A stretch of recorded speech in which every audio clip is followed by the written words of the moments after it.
बिस्मिल्लाहिर्रहमानिर्रहीम वअन अब्दुल्लाह इब्न अम्र रज़ियल्लाहु तआला अन्हुमा अन्ना रसूलल्लाह सल्लल्लाहु अलैहि वसल्लम क़ाल अस्सियामु वल क़ुरआनु यशफ़अनि लिल अब्द यक़ूलु अस्सियामु अय रब्बी इन्नी मनअतु अत-तआम वश-शहवाति बिन-नहार फशफ़िनी फ़ीहि व यक़ूलुल क़ुरआनु मनअतु अन-नौम बिल-लैल फशफ़िनी फ़ीहि फ़युशफ़अनि रवाहुल बैहक़ी फ़ी शुअबिल ईमान।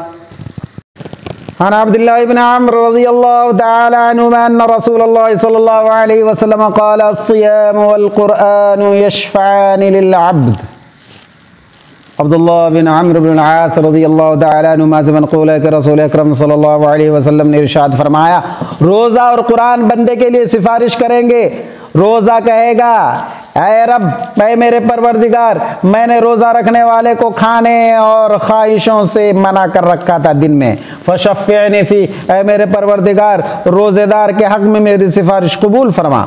व यक़ूलुल क़ुरआन, और कुरान कहेगा, मनातु अन-नौम बिल-लैल, मैंने उसे रात में सोने से रोक दिया था। रात में मुझे पढ़ा करता था, क़ियाम लैल करते हुए, इबादत करते हुए, नमाज पढ़ते हुए। फशफ़िनी फ़ी, इस क़ाइमुल लैल के हक़ में मेरी सिफारिश कबूल फरमा। फ़युशफ़अन, तो दोनों की सिफारिश कबूल की जाएगी। शफ़ा यशफ़अ, शफ़ाअतन के माने थे सिफारिश करना, और शफ़ा युशफ़िअ, तशफ़ीअ बाब तफ़ईल से उसके माने थे सिफारिश कबूल करना।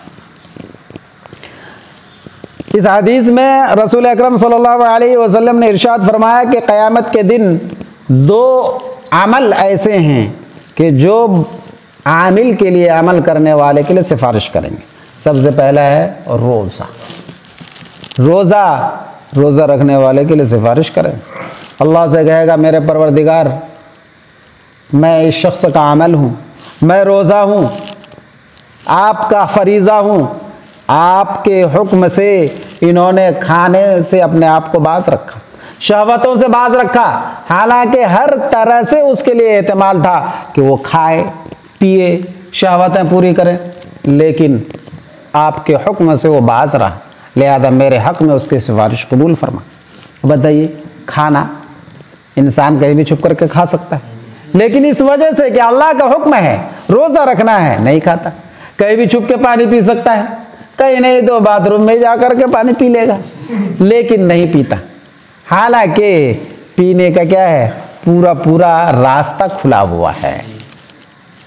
तो इस रोज़े की वजह से नहीं पीता, इस वजह से रोज़ा सिफारिश करेगा। और कुरान भी सिफारिश करेगा कि अल्लाह, ये मुझे पढ़ता रहता था रात और दिन, सुबह शाम, रात में क़ियाम लैल की हालत में इबादत करते हुए मेरी तिलावत करता था, मेरी सिफारिश उसके हक़ में कबूल फरमाई। मालूम हुआ कि कुरान का एक बड़ा मकसद है क़ियाम लैल में तिलावत करना। ने कुरान तो याद कर लिया, कुरान पढ़ लिया, लेकिन कभी भूले भटके भी क़ियाम लैल में उसकी तिलावत नहीं होती, भूले भटके भी। और अगर कोई तहज्जुद रमज़ान के महीने में 2-4 दिन पढ़ लेता है, तो वही इन्ना आतैना कल कौसर और कुल हुवल्लाहु अहद पढ़ करके जल्दी मुर्गी की तरह से चोंच मार लिया और नमाज मुकम्मल कर ली। तो कुरान करीम का एक मकसद क्या है, क़ियाम लैल में उसकी तिलावत, तहज्जुद में उसकी तिलावत, ये भी कुरान करीम का एक मकसद है। अब यहाँ एक गौर करने की बात यह है कि रोज़े के ज़िक्र में रसूल अकरम सल्लल्लाहु अलैहि वसल्लम ने फरमाया कि रोज़ा कहेगा, रब्बी, ऐ मेरे परवरदिगार। लेकिन कुरान के बारे में जब फरमाया तो ये नहीं कहा रब्बी, कुरान कहेगा रब्बी, रब्बी नहीं कहेगा, बल्कि क्या कहेगा कुरान, मनअतु अन-नौम बिल-लैल, रब्बी के बगैर। तो ऐसा क्यों किया? रोज़ा अल्लाह से बात करेगा रब कह करके, लेकिन कुरान अल्लाह से रब कह करके वो बात नहीं करेगा। तो उसकी वजह मुहद्दिसीन ने यह बयान फरमाई कि जो रोज़ा है वो बंदे का अमल है, अल्लाह का तख्लीक करदा है। तो रोज़े का जो परवरदिगार रब है, कौन है? वो अल्लाह है। लिहाजा रोज़ा जो है अल्लाह को रब करके खिताब करेगा।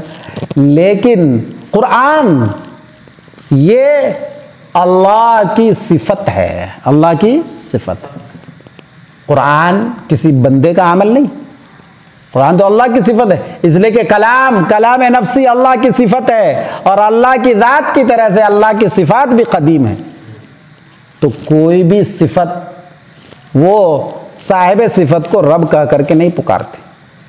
तो इस वजह से कुरान यहाँ रब नहीं कहेगा, बल्कि अपना मकसद साफ साफ अर्ज करेगा, मनाअतुन्नौम बिल्लैल फशफ़्फ़िनी फ़ीह फ़युशफ़्फ़ान। लिहाजा उन दोनों की सिफारिश कबूल कर ली जाएगी।